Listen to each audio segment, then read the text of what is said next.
Si usted se creía que esto se había acabado de Pierluisi y la administración de Pedro Pierluisi, la legislatura de José Luis Dalmau y de Tatito Hernández, no se ha acabado. Está sobre la mesa la posibilidad de que el gobernador Pedro Pierluisi convoque a una sesión extraordinaria de la Asamblea Legislativa. Esto es muy típico, es muy normal que ocurra cuando un gobernador no es reelecto o está ya de salida, lo que en inglés se le llama un lame duck, está de salida. Al final, después de las elecciones generales, o cuando pierda, o cuando ya sabe que hay una administración que está a punto de comenzar en enero, convoca las sesiones extraordinarias. ¿Para qué? Van a decir un montón de cosas y van a poner un montón de proyectos de ley ahí que parecen ser importantes para el país. Pero la realidad es que lo hacen para nombrar gente, para nombrar a los amigos de la casa, para que no se queden sin trabajo a partir de enero. Y principalmente son jueces, es donde más se ve, jueces fiscales que requieren la confirmación del Senado de Puerto Rico. En algunos nombramientos se requiere también la confirmación de la Cámara de Representantes, pero ahí estamos hablando de nombramientos más complicados, como lo son el Tribunal Supremo de Puerto Rico, la Presidencia, algunas Procuradurías, la Contraloría, etcétera. Pero sobre esos nombramientos nunca en esta administración se han puesto de acuerdo. Y como ustedes saben, no se han puesto de acuerdo sobre muchas cosas porque aquí tenemos una fortaleza del PNP y una legislatura dominada por el Partido Popular o presidida por líderes del Partido Popular, José Luis Dalmau en el Senado y Rafael Tatito Hernández en la Cámara. Pero aquí los tres deben estar que no les importa nada. Pedro Pierluisi está de salida, ya perdió, es un ciudadano privado a partir del 3 de enero. José Luis Dalmau perdió la portavocía, aunque fue reelecto senador popular, perdió su carrera por la portavocía del Partido Popular en el Senado. O sea que de presidente del Senado, que es ahora, el 3 de enero pasa a ser un Senado como cualquier otro. Un senador como cualquier otro. Y Rafael Tatito Hernández, desde junio se quedó sin trabajo. Cuando perdió la primaria frente a Carlitos López en Dorado, porque él quería la candidatura popular a la alcaldía de Dorado y la perdió. O sea que desde junio Rafael Tatito Hernández se quedó sin trabajo. Así que los tres no tienen mucho que perder. Aquí el problema es el resto de los senadores, ¿verdad? Porque muchos de ellos fueron reelectos. Quizás no la mayoría, pero muchos de ellos fueron reelectos y habrá que ver qué hace el PNP. Aquí es que empieza la negociación. Porque, oye, es normal, en los parlamentos, en la legislatura de Puerto Rico, al igual que en los parlamentos del mundo, se trata de negociación, de negociar. Yo te apruebo tu proyecto, pero tú me apruebas el mío. Entonces, pues yo voto por el tuyo y tú votas por el mío. Y así, ¿verdad? Pues se llegan a acuerdos y algunos proyectos prosperan así. Claro, faltaría la firma del gobernador allá arriba de la fortaleza. Algunos se cuelgan, otros pasan y se convierten en ley. Pues aquí está sobre la mesa la posibilidad de una sesión extraordinaria. ¿Qué es una sesión extraordinaria? Una sesión extraordinaria es una facultad constitucional que tiene el gobernador para convocar a la Asamblea Legislativa para temas específicos. El gobernador tiene que convocar cuando convoca una sesión extraordinaria de la Asamblea Legislativa, emite una resolución o una orden ejecutiva diciendo: convoco a la Asamblea Legislativa a una sesión extraordinaria para comenzar desde tal fecha y van a atender estos asuntos. 1, 2, 3, 4, 5, 6, hasta 20 asuntos creo que puede poner. Y ahí se los tiene que definir. La Asamblea Legislativa no puede actuar sobre otra cosa que no sea los temas que enumeró el gobernador en esa convocatoria a la sesión extraordinaria. Y una sesión extraordinaria no puede durar más de 20 días. Puede durar menos, pero no puede durar más de 20 días. Como ustedes saben, en Puerto Rico, la legislatura hace 2 sesiones al año, 2 sesiones ordinarias al año, menos en el año electoral. En el año electoral hay solamente una sesión ordinaria al año, que es la que ocurre de enero a junio, al 30 de junio, que es cuando se aprueba el presupuesto, porque se le dispuso del segundo semestre a los legisladores, aunque cobran, para que hagan campaña y se dediquen a la política electoral. Eso Eso lo decidieron nuestros founding fathers cuando hicieron la Constitución de Puerto Rico allá en los 50. Así que, pero en año no electoral hay 2 sesiones ordinarias, la que es de enero a junio y una que empieza en agosto, tarde en agosto hasta diciembre, más o menos, por los 2 semestres. De hecho, por mucho tiempo se ha planteado que en Puerto Rico debe haber una sola sesión al año, porque 2 sesiones es demasiado tiempo y eso pone la creatividad de los legisladores a 1000, y los pone a radicar propuestas estúpidas y propuestas que no valen la pena, y ahí salen las ideas locas y ahí pues se va fastidiando todo. Pero vuelvo a la sesión extraordinaria del gobernador. Aquí el gobernador de seguro quería hacer algunos nombramientos a jueces, a fiscales, a personas suyas, quizás a algunos políticos que perdieron en las elecciones, que son abogados, quizás los quiera nombrar jueces a posiciones en la judicatura. De hecho, hay plazas en la judicatura, hay plazas disponibles en la judicatura. Así que hay que estar pendiente si eso ocurre. La gobernadora electa había dicho hace algunas semanas, ante la posibilidad de una sesión extraordinaria, le había dicho al gobernador, ojo, ¿cuál es la prisa? Ella le dijo al gobernador, ¿cuál es la prisa? No tiene que convocar una sesión extraordinaria si yo empiezo a gobernar en enero. Cualquier asunto, déjemelo a mí, que yo empiezo a gobernar. El gobernador le contestó a eso, bueno, eso lo dialogaremos. Yo me sentaré a dialogar con la gobernadora electa y con el liderato legislativo entrante. Recuerden que el presidente del Senado en enero y el presidente de la Cámara en enero son Tomás Rivera Schatz y Johnny Méndez del PNP. Los presidentes actuales son populares. O sea que con quien tiene que negociar ahora mismo Pedro Pierluisi los asuntos que él quiere introducir, que él quiere convertir en ley y los nombramientos que él quiere confirmar, ¿con quién los tiene que negociar? Con los populares. Con los populares. Y es negociación pura. Yo quiero nombrar a fulano de tal. ¿A ti te interesa nombrar a alguien? Vamos a incluirlo en la lista. Tú me confirmas el mío, yo te confirmo el tuyo. Y ya, that's it. De nuevo, no tiene nada que perder. Pero Pierluisi no tiene nada que perder de ahora en adelante. En enero es otra gente la que va a gobernar. Y así, pues, posiblemente veremos en las próximas semanas que tendremos la discusión. Tomás Rivera Schatz ha dicho lo mismo. Cualquier sesión extraordinaria, de hecho, Tomás es miembro del Senado. Cualquier sesión extraordinaria tiene que discutirse con la gobernadora electa. La realidad es que el gobernador de Puerto Rico, Pedro Pierluisi, es gobernador de Puerto Rico hasta el 2 de enero, hasta el 1 de enero a la medianoche.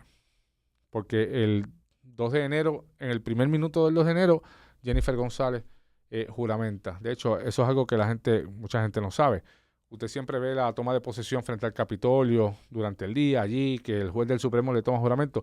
Previo a eso, ya ha ocurrido un evento privado en la sede del Tribunal Supremo, usualmente de madrugada, donde el juez presidente del Tribunal Supremo, en una sesión privada pequeña, de familiares, ya le tomó juramento. O sea, cuando llega al Capitolio, a la fiesta y a Revolú, ya esa persona habría juramentado como gobernador de Puerto Rico, en este caso como gobernadora de Puerto Rico. Yo creo que Pedro Pierluisi se las está jugando fría. Podría tener un último papelón antes de irse si los nombramientos que está buscando poner o buscar que pasen no los pasan y Tomás Rivera Schatz le hace frente, a menos que negocie con Tomás Rivera Schatz, que es una posibilidad. Tomás Rivera Schatz ha demostrado que él es leal a sus ideas y a sus creencias, no necesariamente a una figura en particular. Pero facultad constitucional tiene Pedro Pierluisi para convocar a una sesión extraordinaria y esto lo sabe Jennifer González y no es la primera vez que ocurre. En este caso, la diferencia es que hay un gobierno compartido y que la fortaleza se traspasa entre el mismo partido, pero ya sabemos ahí que no hay lealtades porque ambos bandos se están comiendo por los rabos desde la transición. Así que por eso digo, no hay muchas lealtades que comentar aquí. Eso podría pasar en las próximas semanas y podríamos estar en plena Navidad con una sesión extraordinaria de la legislatura y con una discusión en la legislatura sobre políticos peleadores que van a la judicatura. Hay que ver si Pedro se atreve y lo hace. Reta a Jennifer, reta al liderato legislativo del PNP que próximamente va a juramentar y se sienta a negociar con los populares para pasar medidas. Porque ustedes ha salido en la prensa que el gobernador quiere convocar una sesión extraordinaria para enmendar la ley de menores, para enmendar la ley de maltrato de menores, para enmendar el código municipal, para el impuesto global, para congelar el impuesto al inventario. Nada de eso, nada de eso. Para nada de eso es la sesión extraordinaria de verdad. Es para nombrar gente. Y así ha sido históricamente en la Asamblea Legislativa. Hablando de la legislatura, el escrutinio está en proceso en la Comisión Estatal de Elecciones. Ya quedó aclarado el panorama en el área de San Juan, o por lo menos está por aclararse. Lo que ha pasado con el pedido que ha hecho la Coordinadora General de la Alianza, Ana Irma Rivera Lacén, que le ha pedido a Juan Dalmau por escrito y en privado, que en caso de que se active la ley de minorías le cedan un escaño al movimiento de Victoria Ciudadana, yo creo que va a traer cola. Claro, aquí estamos ante un escenario que no ha ocurrido, que es totalmente hipotético. Todavía no sabemos si se va a activar la ley de minoría. Probablemente no sea necesario activar la ley de minorías porque el PNP no obtiene una mayoría abrumadora, no obtiene 2/3 partes de la mayoría en la Asamblea Legislativa. Si eso no pasa, pues no se activa la ley de minorías. Pero si se activara la ley de minorías, hay que ver qué ocurre entre el PIB y Victoria Ciudadana ante este pedido que ha hecho Ana Irma Rivera Lacén, quien ha reconocido que su pedido tiene retos legales y políticos. ¿Por qué retos legales? Porque nunca ha pasado.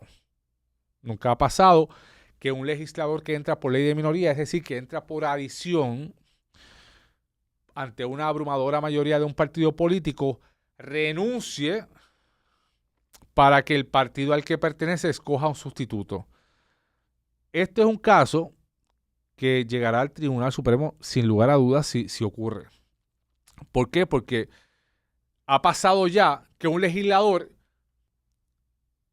se desafilia de su partido, pero no renuncia a la legislatura.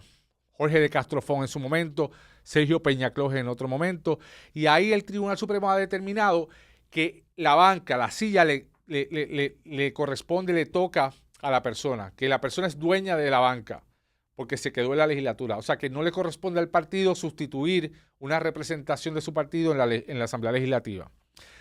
En casos en que legisladores han renunciado a la legislatura, se van, pues ahí sí le toca al partido al que pertenece ese legislador sustituirlo y lo puede hacer mediante una asamblea general, en una reunión de su cuerpo directivo, de dedo, ¿verdad?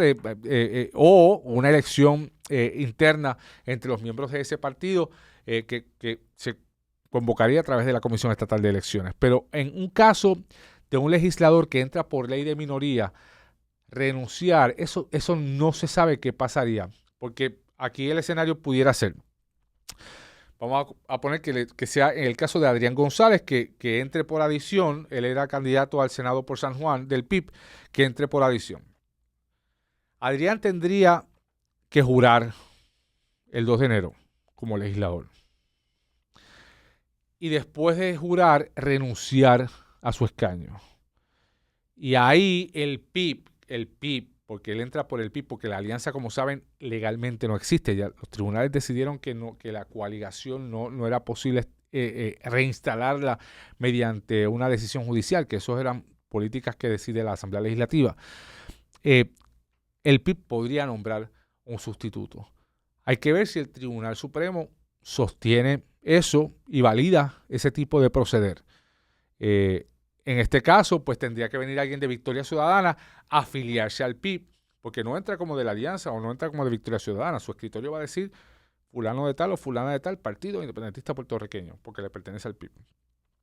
Ahí Victoria Ciudadana no fue astuto al momento de negociar la alianza. Yo creo que Victoria Ciudadana debió haber negociado, ¿verdad? Pero pues más sabe el diablo por viejo que por diablo. En el caso del PIB, que es un partido que lleva mucho tiempo, pero yo creo que Victoria Ciudadana debió haber negociado algunas cosas, y entre estas cosas, en el caso de los distritos senatoriales donde postulaban un candidato del PIB y un candidato de Victoria Ciudadana, porque son 2 candidatos al Senado por cada distrito, Victoria Ciudadana debió haber negociado que en algunos distritos estratégicamente el candidato de Victoria Ciudadana estuviera arriba, número 1, y el del PIB abajo. ¿Por qué? Porque en este caso está entrando el del PIB, porque el del PIB es el primero que aparece en la papeleta, por lo tanto el voto le toca al PIB. Son cosas que, ¿verdad? Que la malicia que no tuvo Victoria Ciudadana al momento de negociar su alianza con el Partido Independentista Puertorriqueño. En este caso, pues tendría que renunciar a Adrián siendo legislador y la persona entra bajo la insignia del Partido Independentista Puertorriqueño. Y hay que ver si los tribunales sostienen eso o si dicen no. Si él renunció, le toca al próximo del PIB en voto a nivel isla. Le toca a ese entrar. Y tendrían que renunciar. Entonces, y ese renunciar, y que renuncien todos, ciento y pico de personas, para que entonces entre alguien de Victoria Ciudadana. Es una locura.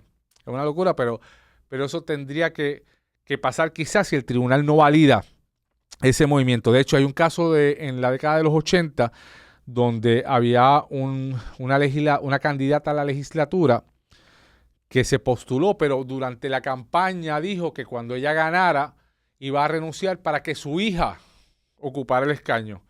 Su hija se llama Albita Rivera, que fue representante por San Juan por mucho tiempo, del PNP. Y en efecto, ella ganó, renunció y pretendieron nombrar a Albita, pero el tribunal decidió que no, porque como ella había hecho esa representación durante la campaña, se trataba de una burla al sistema electoral y se trataba de una candidatura de agua. Por lo tanto, no iba a validar ese proceso. Y en este caso, pues, otra persona ocupó el escaño. Más adelante, Albita Rivera fue representante por San Juan y estuvo mucho tiempo como legisladora. Y fue buena en muchos aspectos del desarrollo de la capital. Allá para los tiempos de Jorge Santini y antes. Así que hay que ver si esto de ceder un escaño ocurre. Antes que todo, el reto político es que el Partido Independentista Puertorriqueño, un partido con mucho, ¿verdad? Con mucho ego y mucho orgullo de su existencia, después de 126 años de coloniaje, su permanencia, su vigencia en el país, que el partido, Rubén Berrío, Fernando Martín, Juan Dalmau, tengan el desprendimiento de decir, ¿cómo no? Aquí está una banca del Partido Independentista Puertorriqueño en la Asamblea Legislativa con todo lo que implica eso, ¿verdad? Porque implica también emplear gente y tener empleados pagos, que no tienes que pagar tú del partido, etcétera, etcétera, etcétera.